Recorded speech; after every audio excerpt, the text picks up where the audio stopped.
آدم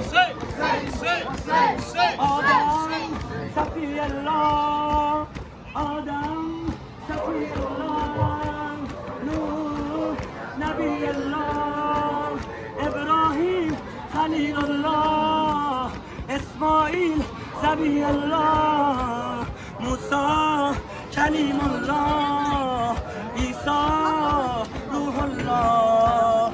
جلوتر از همه علی و فاطمه، جلوتر از علی و فاطمه، پشت سر رسول خاتم میخوانن همه با هم حسین حسین حسین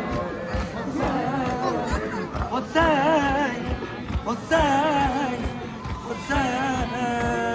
یا عبدالله یا عبدالله یا عبدالله، ای که مرا خوانده ای